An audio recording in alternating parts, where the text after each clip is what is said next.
This is Mark Shinkaruk, principal at Lake Norman Elementary School, and I would like to share a presentation with you that is derived from our coffee with the principal. We had a great event on January 18th, 2017 here at school, and I talked to a few parents that were unable to attend that night, and they said, can we make sure that this information is available to us? And so I've been thinking about how to do that, so I've created a video here, and I'm also going to attach a handout that was available that evening, and hopefully that allows you to access that information at home in your PJs, and we'll try to do that more often so that these events, I know how busy everybody is, and with technology the way it is, there's no reason that we can't accommodate that.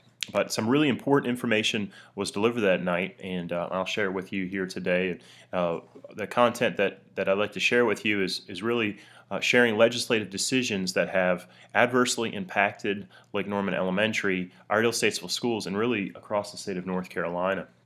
I'm also going to suggest a few action steps for you based on those changes for you to kind of progress us or maybe get us moving in a better direction there, and also try to connect you with a organization known as Our Schools First, who is a big proponent of public education and is a group that has really embraced and advocated for us in our community. So there were 5 legislative priorities that our school district has adopted this school year, and they were derived from the North Carolina Association of School Administrators. And what I'd like to do is speak about each one of these and try to personalize it to Lake Norman Elementary, since of course that's what matters most to you is how do these things affect us here at our school. The first one is asking legislators to adequately invest in the resources here in North Carolina. North Carolina and our school district are in some of the lowest funded areas here comparatively, and because of that, we've seen a lot of cuts in positions here at LNE. We've lost an assistant principal, a media assistant, our media center teacher, several classroom teachers, some TA positions. Some of those are, of course, due to declining enrollment, but I think it speaks even bigger than that, too, is the cuts that we've seen across the state and really less investment into education. Because of the cuts, and not just personnel, but also instructional materials, our PTO has taken that burden and they've provided lots of instructional supplies your children haven't done without, and I would say that that's largely in part because of our PTO, and parents have supported those PTO events and the fundraising efforts that we've done. We just made a purchase of 40 iPads that was based off of our Boosterthon fundraiser from last school year. So that's a perfect example of, the school district wasn't able to provide those things through instructional money from state and local funding, and so our PTO said, no, this is important for our kids, and we allocated money for that. So a great example there. One of the most alarming bills that's right now in education is North Carolina House Bill 13, which asks schools to decrease their class sizes, which sounds like a great thing, but unfortunately there's a couple issues with that. They haven't funded the positions any differently, and so there's a shortfall of about $3 million district-wide to come up with the class size reductions that they're asking for.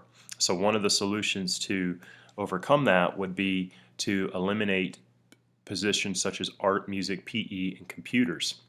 And that's a huge issue. You ask your child how important those classes are or what's their best part of the day.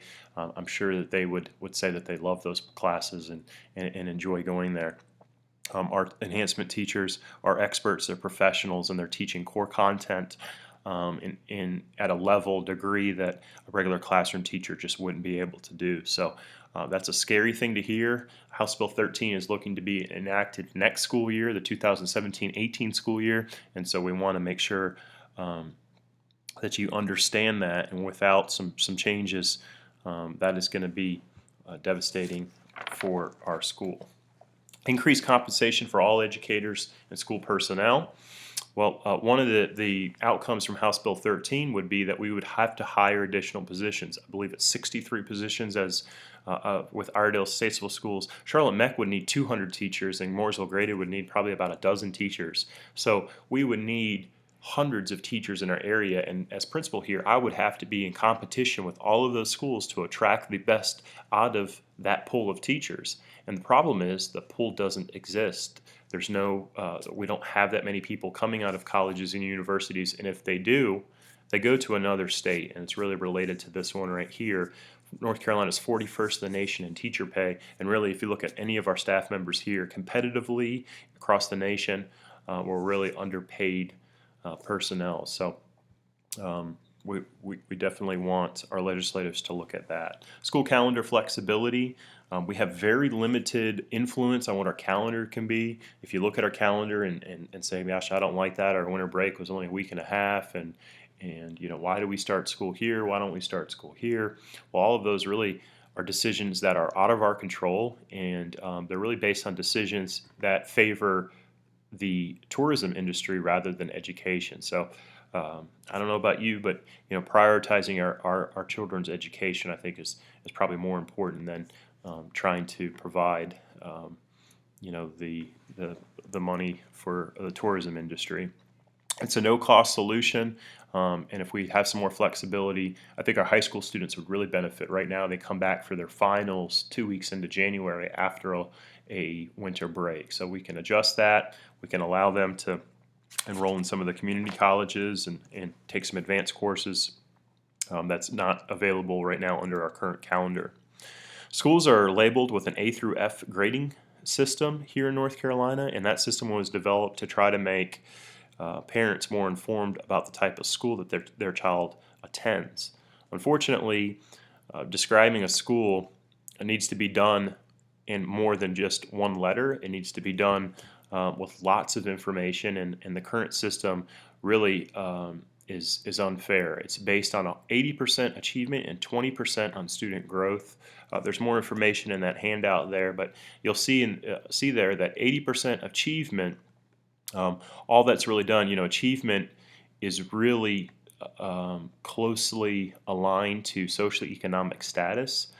So the current grading system really just highlighted where low socioeconomic people live and labeled those schools as low performing. We'd like to see the inverse. We'd like to see 80% built on student growth and 20% based on achievement. And a survey recently conducted here at Lake Norman Elementary, parents said that they would recommend, 96% of our parents said they would recommend our school to their friend, yet LNE is labeled a B school. So that's really giving two different messages there. We don't feel that our school grade adequately describes us as a school. The last one here is accountability and school choice options. Charter schools in Iredell County have become very common. But there's some pieces there that I want to make sure you understand. At least here in Mooresville, I don't believe any of our charter schools provide transportation. And so charter schools are really supposed to give parents a choice, but really that choice is only available for those that can provide transportation. If you are a child and with working parents or parents that have schedules that are are busy and they can't provide the transportation, then we've eliminated that choice for you. Some of our charter schools in Mooresville are for profit, meaning that they are looking to make money through the education and they're receiving tax dollars for that. And some of the charter schools don't have to adhere to the same accountability standards that we have to do here. So it's our belief that if you're going to receive that funding, that you need to be held to the same accountability standards as well. So any of that strike a chord with you, or any of that do you feel is important to address? Well, here's what you can do. First off, I'd like you to do two things. I'd like you to get involved and stay informed. Get into your schools, ask questions, talk to your teacher, call me, talk around, read information, and be informed of what's happening in Raleigh to make sure that you can make really sound decisions and think through all of this. Volunteering is the best example of democracy. It allows you each day to make a decision on what type of community you want to live in. And by volunteering, you're going to get to see some of these issues that we're facing as a school. Write, call, or email your elected officials. If you don't know who they are, don't be embarrassed by that. Lots of people don't know who they are. Go to the Iredell Statesville Schools website, hover over the community tab, and click on state representative or local representative. Call them, write them, email them, tell your child's story, tell them your story, tell them how important enhancements is to your child, tell them how hard your teacher works and how they need to be compensated. Whatever it might be, tell your personal story to those people so that they understand how important these things are. And lastly, and it kind of connects all these things together, is go onto the Our Schools First website, www.ourschoolsfirst.com, and you'll see down here at the bottom there's a spot there where you can keep in touch. They'll send you a newsletter.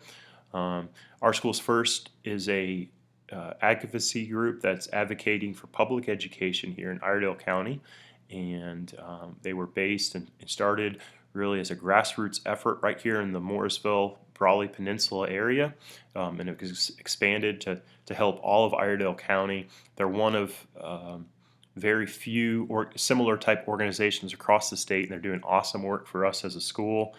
And really keeping you informed. So some of the information that I said in that last slide about being informed and volunteering and things like that, they'll be able to provide you examples of that and help you through all that. So a great organization and one that I want all of you to take advantage of. So lots of information there, and talking to our superintendent and some of our other officials at the district office, they're telling us that some of these ideas or priorities are looking very favorable right now in Raleigh.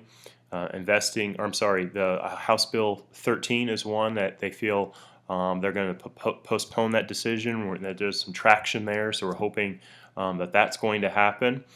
They're also looking at the school calendar flexibility as well as being another one that they're looking at changing as well. So I think they're listening to voters. I think they're listening to their communities. So continue that work, and I'm confident that when school opens next school year, we'll again provide a great education, great opportunity, great experience for all your children. So email, call me if you have any more questions. Thank you for listening.